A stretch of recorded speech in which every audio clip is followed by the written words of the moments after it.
Ô, Matheus Teixeira, você não pode porque você é gaúcho, só assumiria o governo lá. A Raquel disse que tá fora. Tainá Falcão também não tá querendo não tô assumir o governo. Vamos ver daqui a pouco a Isabel Mega.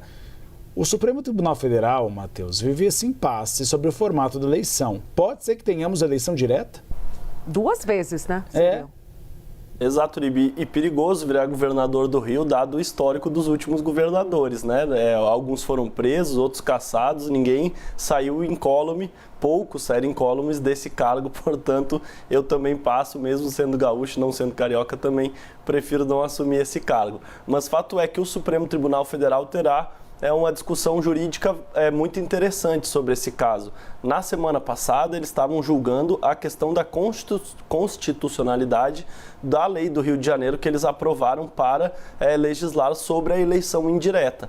Mas agora o que eles vão analisar é se foi válida ou não a renúncia de Cláudio Castro.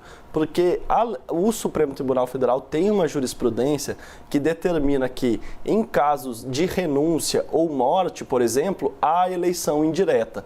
Já se forem casos de decorrência de questão eleitoral, ou seja, cassação, a eleição tem que ser direta. A questão é que Cláudio Castro renunciou pouco antes de ser cassado. Portanto, poderia sim estar configurada ali a eleição indireta. Mas há uma parte do Supremo Tribunal Federal que entende que, como ele renunciou muito próximo da data da cassação e que quando ele renunciou já havia 2 votos contra ele, na verdade ele tentou burlar o entendimento do Supremo para forçar a eleição indireta, porque sabe que o grupo dele tem maioria na Assembleia e, portanto, faria o campeão de votos e faria o governador tampão.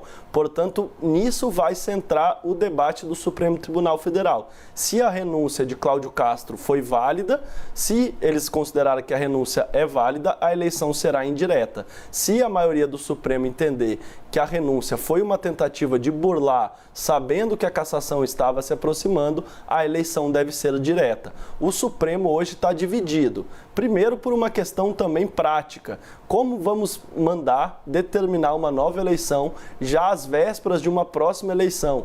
Porque caso eles determinem que haja eleição, tem que ter o período de campanha e muito provavelmente essa eleição seria lá em junho. Em junho uma eleição, em outubro outra. Portanto, há um entendimento de parte dos ministros que, do ponto de vista prático, seria muito difícil tirar do papel e tumultuaria o Estado 2 eleições, uma depois da outra. Mas também há quem entende que Cláudio Castro tentou driblar o TSE, driblar a decisão do TSE e que, portanto, está caracterizado o contexto jurídico para que a eleição seja, assim, direta. A pressão do grupo de Eduardo Paes é para que haja eleição direta, porque entende que, em vencendo um aliado de Cláudio Castro, usará a máquina pública em favor do candidato do grupo, que é Douglas Ruas. Portanto, há uma discussão jurídica muito interessante e também há a questão política. Como vai ficar o futuro do Rio de Janeiro? Estamos falando de um dos estados mais importantes do país, com um histórico complicado, de uma política conturbada e que agora o Supremo Tribunal Federal afirmará no próximo dia 8 se a eleição vai ser direta ou indireta. Se for indireta, a tendência é que o grupo de Cláudio Castro permaneça no poder e tenha a máquina na mão nas eleições de outubro. Se for indireta, Eduardo Paes já disse que irá concorrer e aí ficará também a questão dele concorrer em um mês e 3 meses depois voltar às urnas e não poder, em ganhando a eleição em outubro, poder disputar novamente em 2030. É uma confusão típica da política do Rio de Janeiro, Uribe, Tainá. Pois é, ficamos aqui então com os quadradinhos na cabeça, né, com essas personagens, tentando colocá-las no lugar certo. Mas tudo será definido, como o Matheus traz a data, no próximo dia 8. É importante a gente se atentar para o que o Supremo Tribunal Federal, ainda dividido sobre o assunto, vai definir em plenário.